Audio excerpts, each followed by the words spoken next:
오래전 전해드린 뉴스를 통해 예전의 정책과 이슈들을 살펴보는 뉴스 히스토리 시간입니다.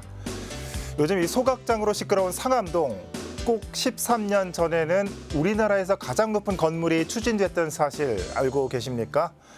결국 사업은 무산됐지만 그때 당시에는 롯데월드타워 등 서울 곳곳에 고층 건물이 추진되고 있었는데요. 13년 전 이맘때인 2009년 10월 뉴스 먼저 보시겠습니다. 100층 이상 초고층 빌딩 건설의 다음 주자는 잠실 제2롯데월드가 될 것으로 보입니다. 성남 서울공항의 비행 안전 문제로 몇 차례 건축 허가가 유보됐지만 지난해 3월 정부가 최종 승인했습니다. 최고층 수 112층에서 123층으로 용도 변경이 진행 중이며 555m 높이로 5년 내 완공을 목표로 하고 있습니다. 뚝섬 서울숲 옆에는 높이 540m, 110층 규모의 초고층 빌딩이 추진 중입니다. 현대자동차가 자동차 관련 비즈니스 센터로 건축하는 방안을 내놓고 있습니다. 내년 5월 착공에 2015년 완공을 목표로 하고 있습니다. 용산 국제업무지구에는 금관 모양의 빌딩 숲이 형성됩니다. 그 중심에는 665m 높이의 초고층 빌딩 계획이 있습니다.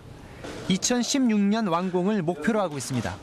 하지만 국제업무지구의 개발을 반대하는 지역 주민들을 설득해야 하는 난제가 남아 있습니다. 서울시가 세운상가 정비 사업의 일환으로 종묘 주변에 최고 122m 높이의 고층 빌딩을 짓는 계획을 발표했습니다. 하지만 문화재위원회가 제동을 걸었습니다. 세계 문화유산으로 지정된 종묘의 경관을 해칠 수 있다는 우려 때문입니다. 네, 현재 건물이 완공된 곳, 이곳 롯데월드타워밖에 없죠.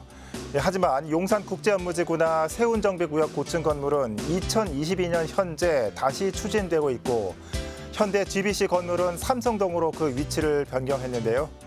10수년 전 못 이룬 마천루의 꿈이 다시 이루어질 수 있을까요? 초고층 랜드마크의 논란이 다시금 시작되는 건 아닌지도 살펴볼 부분입니다. 네, 다음 뉴스 계속해서 살펴보겠습니다. 14년 전 가을에는 우리 주변의 나무들이 순환을 겪었던 이슈가 있었습니다. 2008년 10월 보도 내용 보시겠습니다.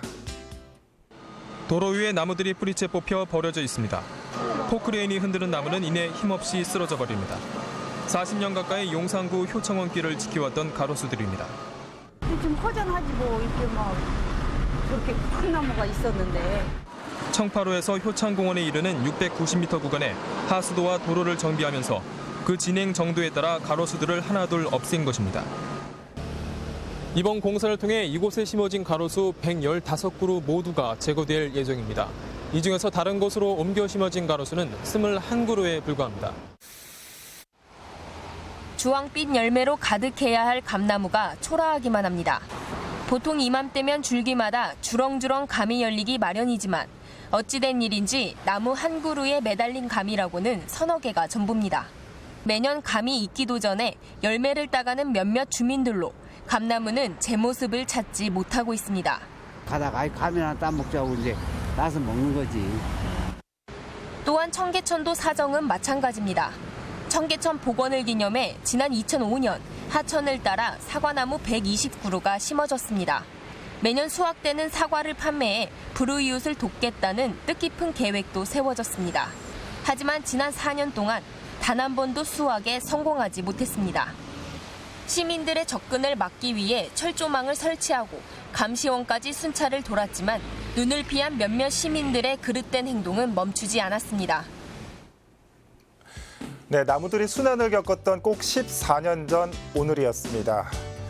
종로에 사과나무를 심어보자는 노래 가사가 있죠. 이 노래 중간에는 빌딩마다 새들이 오게 하자라는 구절도 있는데 지금 서울시가 추진하고 있는 자연과 초고층 빌딩이 어우러진 도시, 행여나 노래 가사에서만 만나볼 수 있는 모습은 아니겠죠.